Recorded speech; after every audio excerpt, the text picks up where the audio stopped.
Nothing about the world you inhabit is safe. You look at the oceans of today. You see the great white shark. You see the saltwater crocodile. You measure their dominance against the scale of human life. You build monuments to their ferocity. You are measuring shadows cast by ghosts. Everything you think you know about prehistoric Australian apex predation is wrong.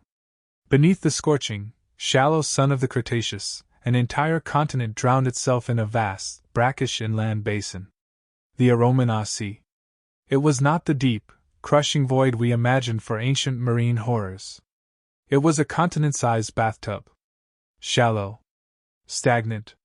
A perfect, pressurized crucible for absolute biological horror. You assume the peak hunter requires the deep. You assume scale demands depth. The Aromanga Sea proves this assumption a fatal flaw. Here, in water barely deeper than a suburban swimming pool, evolved creatures that make modern behemoths seem like nervous amateurs. We are talking about a localized, closed system where evolutionary pressure achieved a terrifying, impossible apex. A pressure cooker where the only viable blueprint was hyperaggression. The titans that swam this primordial soup were not elegant swimmers of the open ocean. They were siege engines built for close-quarters slaughter and muddy visibility. They engineered death at a molecular level. But the true architecture of their power is hidden. You cannot see the machinery churning beneath the surface of the water. You cannot see the stress fractures forming inside their colossal bone chassis. You cannot see the engine powering the absolute worst things to ever evolve in Australian waters. The true horror of the Aromanga Sea is not the size of the creatures. It is the specific, tailored brutality of their engineering. The Cronosaurus arrives first. 11 meters of muscle and bone. A brute compared to the sleeker, later mosasaurs. It is heavier. Denser. Its body is not designed for long-range pursuit. It is designed for singular, structural failure. Observe the skull geometry. Its jaw opens wide. A cavernous aperture designed to engulf massive sections of prey. This is not simple biting. This is hydraulic demolition. Its teeth are not sharp blades for shearing. They are conical, rooted deep into the jaw structure. Imagine industrial drill bits. Each tooth is a grooved, conical spire.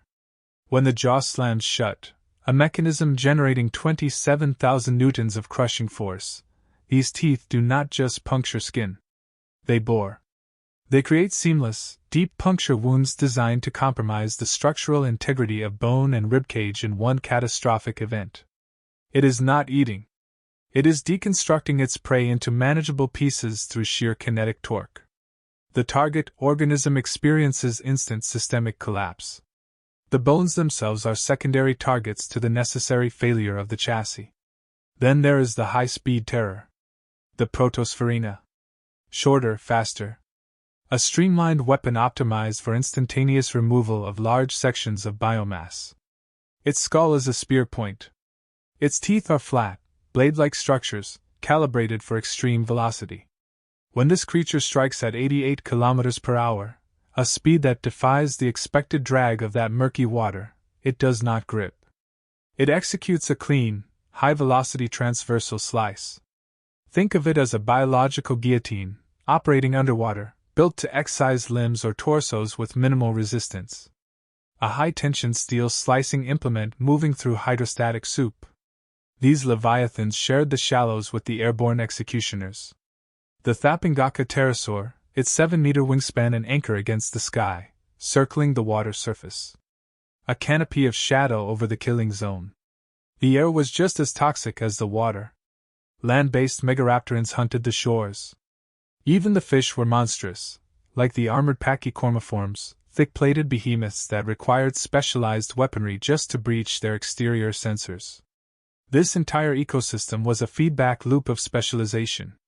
A localized biological arms race running at maximum historical velocity.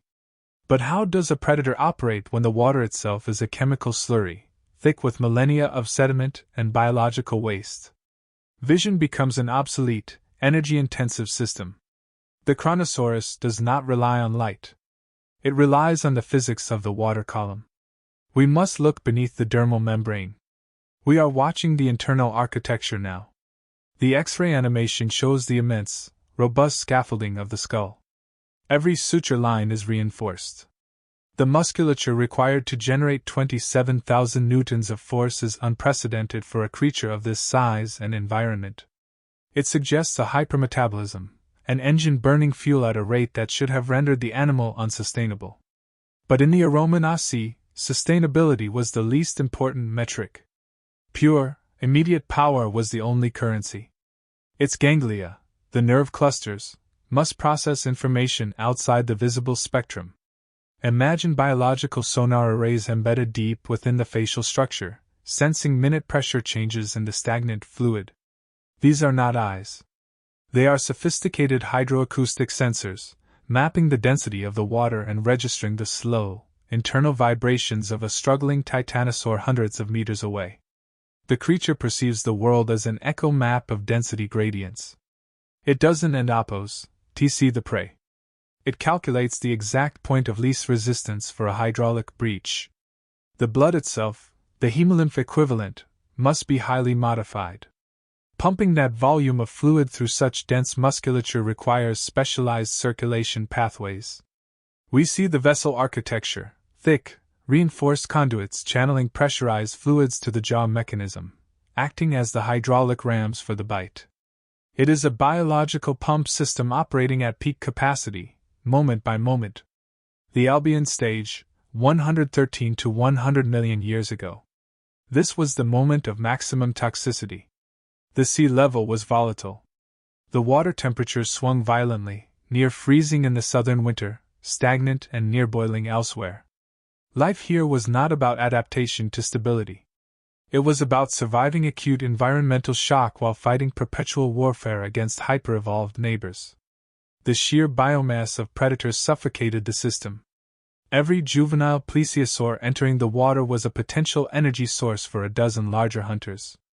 There was no slow attrition. There was only immediate, violent consumption of anything that moved inefficiently. Survival here demanded overkill. A standard bite was inefficient. Only catastrophic structural failure guaranteed survival. This environment demanded absolute efficiency and violence. The chilling cold seeps through the water layer.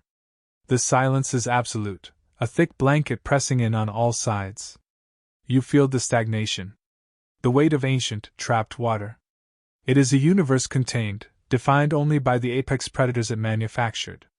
If you are swimming in the Aromanga Sea, there is no escape route. The water is too shallow for vertical evasion. The shoreline is too close for sustained escape velocity. You are trapped in a pressurized, muddy killing floor. The pressure exerted by the shallow, dense water on the massive Cronosaurus is immense, yet it thrives. Its entire biology is a study in resisting ambient physical stress while exporting violence outward. It is an engine designed to turn environmental oppression into predatory advantage. The Cronosaurus represents an evolutionary cul-de-sac. It achieved a scale and destructive capacity that later, more sophisticated marine reptiles never matched. Its metabolism demanded constant, high-intensity caloric intake. It was an ecological engine of consumption, burning resources at a terrifying rate until the very environmental conditions that forged it began to collapse. A monster too successful for its own environment. We chart the history of life by looking at the survivors. We trace the lineages that lead to us. We study the giants of the Jurassic, the dinosaurs of the late Cretaceous. But the true measure of biological capability is found in the localized extremes. The biological dead ends that achieved absolute mastery over a brief, hostile moment in time. When a segment of the planet can incubate such specialized, localized, and absolute terrors, creatures that operate on principles of structural destruction rather than simple predation, we must confront the limits of our models. We trust the rulebook of evolution. We trust the physics we observe in the comfortable zones.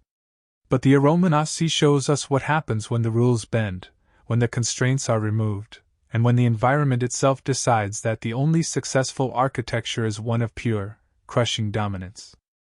What other forgotten seas, what alien biospheres, have hosted localized apocalypses?